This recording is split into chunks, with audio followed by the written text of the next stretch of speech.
समझाते हुए एक बात और आगे बढ़े बुद्धि में कि जब संत अपने समझ में आता है इसका मतलब कि जो संत रामचंद्र जी कहते थे वो बात बिल्कुल सही है। क्या कहते थे रामचंद्र जी कि संत कभी किसी को शिष्य नहीं बनाता, किसी को चेला नहीं बनाता, संत कभी गुरु नहीं बनता। और रामचंद्र जी ने किसी को शिष्य नहीं बनाया, किसी के गुरु नहीं बने। और वो कहते थे कि जो गुरु अपने चेले के जेब में ध्यान रखता है कि उसके जेब में कितना धन है, उसमें से वो कितना मुझे देने वाला है, वो धन का पोता देना है,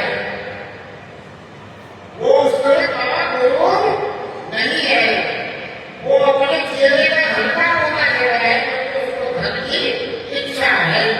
किसी कारण वो उसे चेला बनाता है, उसे को गुरु बनाता है और फिर गुरु सेवा और गुरु पूजा के नाम पर उससे धन की इच्छा करता है कि मैं तेरा गुरु हूँ, तू मेरा चेला है और तू मुझे चेला है।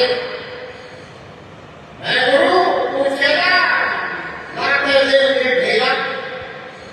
पहले ढेला कहते थे पूजा पाठ समय, और कहते थे कि पाई पाई जो होता है ढेला ढेला जो होता है कहते थे। तो ये जो पाए हैं ये संत का नहीं है। संत कभी किसी के गुरु नहीं बनते, संत अपने समान बनाते हैं। अब संत कहते किसको है? तो अभी मैंने आपको एक बात बताई कि संत परमात्मा से बातें करना है। संत किसको कहते हैं? तो परमात्मा से बातें करें। तो क्या बातें करें? क्या संत ऐसी बातें करें कि आपके जीवन में क्या ऐसे होने वाला है ये परमात्मा से पूछ करके आपको बता दे? क्यों बता दे? क्योंकि आपका अच्छा हो गया तो आप 2-4 पैसे मुझे दे दो, मेरा भी अच्छा हो गया। क्या उसी को संत कहते हैं? क्या संत ऐसा करता है? क्या संत को ऐसा करना चाहिए कि मेरी तो परमात्मा से बातें होती है, मैं तेरे बारे में परमात्मा से पूछ लिया है, तू ऐसा कर तो ऐसा हो जाएगा? क्या ये संत करते थे पहले? नहीं करते। तो ऐसा संत नहीं करते और ये संत नहीं हो। ये तो सिर्फ भ्रम में डालने की प्रयास है, आपसे आपके धन की लालसा करने का प्रयास है कि आपको ऐसा कुछ बता दिया जाए जिससे आपकी थोड़ी सी संपन्नता बढ़ जाए तो आप उस पैसे को लेना करते हो। और वो बनाने से संपन्नता अगर बढ़ जाए तो भारत में कोई गरीब रहेगा क्या? भारत में कोई गरीब रहेगा क्या? तो इसका मतलब कि ऐसा बनाने से संपन्नता बढ़ती नहीं है। आपके पास जो भी संपन्नता आती है वो आपके प्रसाद से आती है या आपके पिछले जन्मों के कर्म का फल है, जिसको हम प्रारब्ध कहते हैं, जिसको हम भाग्य कहते हैं। सच कह रहा हूं मैं? तो संत कौन होता है? संत वो होता है जो अपने समान आपको बना देता है, आपसे भी यही कहता है कि तू परमात्मा से पूछ, तू परमात्मा से जोड़। और फिर जब आप पूछते हो कि परमात्मा कहाँ है, कैसा है, कैसे परमात्मा से पूछो, तब आपको व्यक्त करना है कि परमात्मा कहाँ है। ये तुझे मैं बता दूंगा तो विश्वास करेगा क्यों? अगर मैं बता दूं कि परमात्मा यहाँ है, वहां है, तो क्या परमात्मा उस जगह पर तेजी है? क्या परमात्मा मुझे पर तेजी है? क्या परमात्मा कैसे पर तेजी है? क्या परमात्मा गुरुद्वारे का, मस्जिद का, बौद्ध स्तूप का, जैन मंदिर का या और किसी धार्मिक स्थल का तेजी है? परमात्मा को कोई नहीं कर सकता है, तो फिर मैं कैसे बता सकता हूँ कि परमात्मा कहाँ है? तो फिर संत क्या कहते हैं? संत कहते हैं कि तू अपने अनुभव से जान कि परमात्मा कहाँ है। अब तक तुझे क्या अनुभव हुआ कि परमात्मा कहाँ है? तो वो कहता है मंदिर जाने वाला है वो कहता है मैं तो मंदिर जाता हूँ रोज और मंदिर में जाकर प्रार्थना करता हूँ और मेरी प्रार्थना परमात्मा सुन लेता है। मुझे ऐसा लगता है कि परमात्मा मंदिर में है। जो मस्जिद में जाने वाला है वो कहता है मस्जिद में जाके खुदा से अर्ज लगाता हूँ और खुदा मेरी सुन लेता है। मुझे लगता है कि खुदा मस्जिद में है। बहुत स्तूप में जाने वाला कहता है कि मुझे लगता है कि बहुत स्तूप में है, मेरी वहां सुन लेता है। अब जिसकी परमात्मा जहां सुन लेता है वो परमात्मा को वहां मान लेता है। सही बात है। लेकिन जिसकी परमात्मा सुनता ही नहीं है वो क्या कह रहा है? वो कह रहा है कि परमात्मा कहीं नहीं है। जिसकी परमात्मा सुनता ही नहीं है वो क्या कह रहा है? परमात्मा कहीं नहीं है। और जिसकी परमात्मा नहीं सुनता है उसके लिए हम और आप क्या कहते हैं? बोलो उसके कर्मों का फल मिल रहा है। हम और आप क्या कहते हैं? उसके कर्मों का फल मिल रहा है। तो हमें आपको भी समझना होगा कि हमें और आपको भी अगर ये बुनियादी चीजें मिली है तो अपने कर्मों के फल स्वरूप मिली है। परमात्मा से प्रार्थना करने से दुनिया में चीजें परमात्मा देने वाला नहीं है। और अगर प्रार्थना करने से परमात्मा ये बुनियादी चीजें दे देता तो कोई भी गरीब नहीं होता, कोई भी लाचार नहीं होता। होता क्या? नहीं होता। तो इस बात को अगर आप समझ गए तो परमात्मा देता क्या है? क्या परमात्मा से प्रार्थना करें? परमात्मा ने क्या देना है और क्यों देना है? दुनियावी चीजें परमात्मा देता है। आपको शरीर आपके कर्मों के हिसाब से दिया। आपका शरीर रोगी है या निरोगी है तो आपके कर्मों के अनुसार है। आपको सुंदरता मिली है तो आपके कर्मों के अनुसार है। आपको विपन्नता मिली है तो आपके कर्मों के अनुसार है। जो कुछ संसार में आपको मिला है वो आपके कर्मों के अनुसार है। आपको अच्छी पत्नी मिली है तो आपके कर्मों के अनुसार मिली है। आपको अच्छा पति मिला है तो आपके कर्मों के अनुसार मिला है। अच्छा पुत्र मिला है तो आपको कर्मों के अनुसार मिला है। अच्छी पुत्री मिली है कर्मों के अनुसार मिला है। अच्छा पिता मिला है तो कर्मों के अनुसार मिला है। अच्छी माता मिली है कर्मों के अनुसार मिले है। अच्छे मित्र मिले हैं कर्मों के अनुसार मिले हैं। अगर ये सब चीज कर्मों के अनुसार मिल रहा है तो फिर परमात्मा से क्या मांगना है? परमात्मा की जरूरत क्यों है? फिर तो कर्म करें और आनंदित रहें। तो सब कहते हैं कि अगर तुझे सही बात का पता नहीं चला है, अगर तुझे ये पता नहीं चला है कि मेरे जीवन में मुझे परमात्मा का साक्षात्कार चाहिए तो तू अच्छे कर्म कर, बहुत अच्छे कर्म कर और कर्म का फल तुझे सुख में आनंद में जीवन मिलेगा। और इस जीवन का उद्देश्य परमात्मा का साक्षात्कार होना ये कर्मों से संभव नहीं है।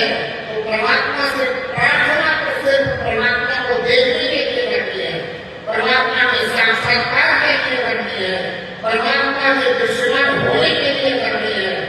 सिर्फ ये गाने से बात नहीं चलेगी कि प्रभु तू तो हर समय मेरे नजदीक है पर मेरे आंखों में नहीं हो रहे, तू मुझसे नहीं हो रहे, मेरे आंखों में नहीं हो रहे। अरे वो नूर पाने के लिए परमात्मा से प्रार्थना करनी है और कुछ नहीं मांगना है और कुछ देना भी नहीं है। और जो ये दुनिया में प्रचलन चला है ये प्रचलन सही नहीं है कि मैं परमात्मा को कुछ दे दूं और परमात्मा उसके बदले में मुझे बहुत कुछ दे देगा। हम क्या करते हैं? ये तो करते हैं कुछ दे दिया परमात्मा को, उसके बदले में परमात्मा के बहुत कुछ दे देगा। ऐसा सोच कर देखते हैं, ये प्रचलन ठीक नहीं है। परमात्मा ऐसा नहीं है। परमात्मा तो इस दुनिया का मालिक है और मालिक की नजर सबके लिए एक समान है। तो मालिक की नजर समान होने का मतलब है कि दुनिया की चीजें आपको जो भी मिलेगी वो आपको पिछले जन्म के कर्मों के अनुसार या इस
ये मेरे सुनने के लिए नहीं है, ये लोगों को सुनने के लिए है ना। तो ये प्रार्थना के लिए करना है, प्रार्थना नहीं होती है प्रार्थना के लिए शब्दों की जरूरत नहीं है कि प्रार्थना से हम शब्द करें, किसी को सिलाकर प्रार्थना सिखाएं, प्रार्थना करवाएं। ऐसा हो सकता है क्या? हो सकता है? ऐसा नहीं हो सकता। प्रार्थना तो अंदर भी होती है। सिर्फ संत महात्मा या कोई भी जो अच्छा व्यक्ति है वो प्रार्थना सिखाने के लिए बोलता है कि आप सीख जाओ कि प्रार्थना कैसे करनी है। आप मंदिर में जाओ, मंदिर का पुजारी क्या बोलता है? हाथ जोड़ करके शांत होकर प्रार्थना करो। क्या बोलता है? हाथ जोड़कर शांत होकर प्रार्थना करो। मतलब तुम्हारे अंदर से जो आवाज निकलती है, ये सृष्टि करना, जिसने सृष्टि को रचा है, सुनता है। इसका मतलब ये आपके अंदर भी है ना? तो हमें प्रार्थना अंदर लेकर करनी चाहिए और प्रार्थना दुनियावी चीजों के लिए नहीं करनी चाहिए। दुनियावी चीजें अपने घरों के अनुसार मिलेगी, दुनियावी चीजें हम यहाँ मेहनत करेंगे तो मिलेगी।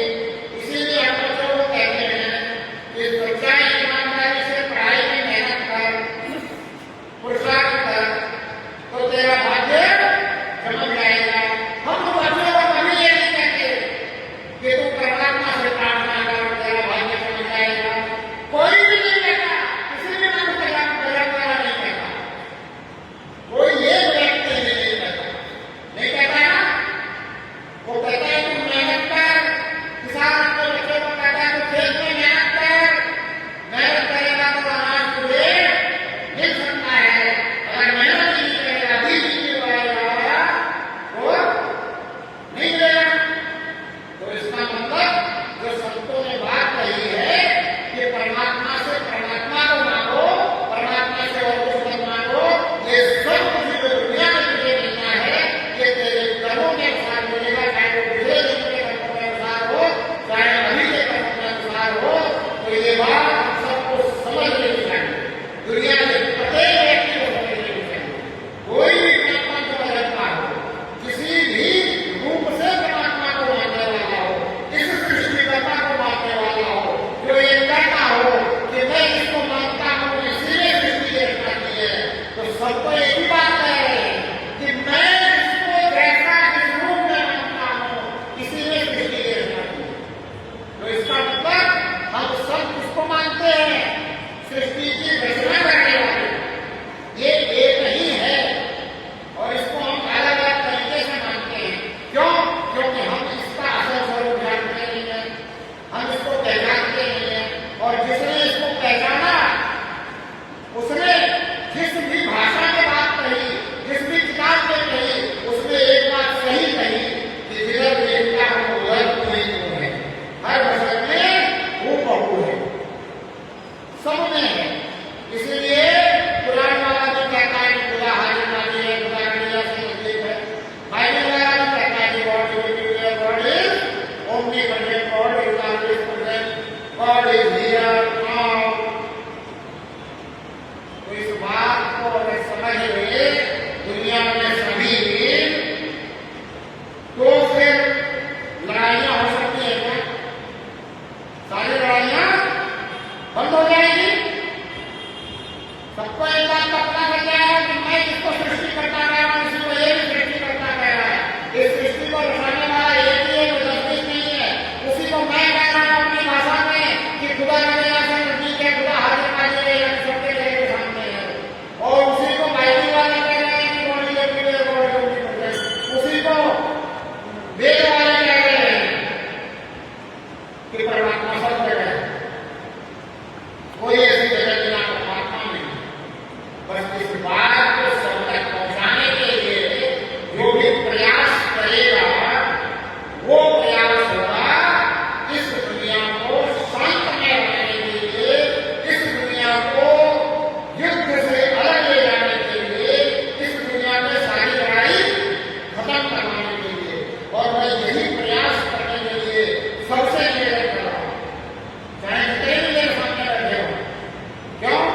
क्योंकि एक अगर प्रयास शुरू है कर दिया तो आप जितने बैठे उनको मैंने समझा दिया।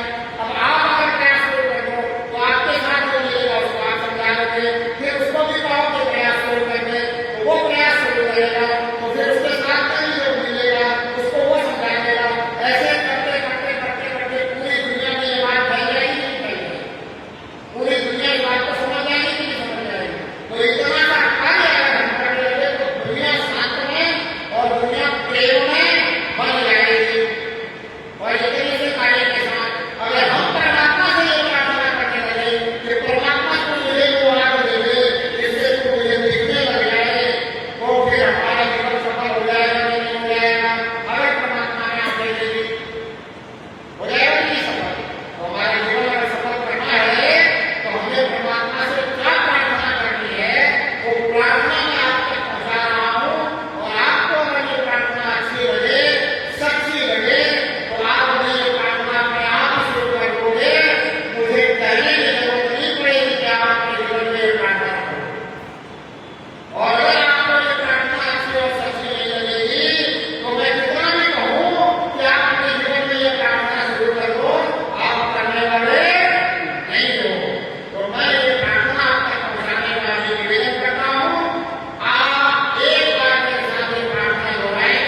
ये बात समझने की कोशिश करनी चाहिए कि मैं क्या हूं और कैसा हूं। और सवाल रामचंद्र जी गए वशिष्ठ जी के पास, तो वो जाकर के वहां वशिष्ठ जी से पूछे कौन। वशिष्ठ जी ने पूछा, तो रामचंद्र जी ने वापस पूछा कि मैं हूं कौन। ये क्यों पूछा राम जी ने? क्योंकि सारी दुनिया राम राम कर रही है, सारी दुनिया क्या कर रही है? राम राम। इसलिए वो पूछे कि ये जो दुनिया राम राम कर रही है, शंकर जी भी 6 महीने राम का ध्यान कर रहे हैं, क्या मैं वही रहूं? इसलिए उन्होंने पूछा कि मैं भी ये जानने आया हूं। अभी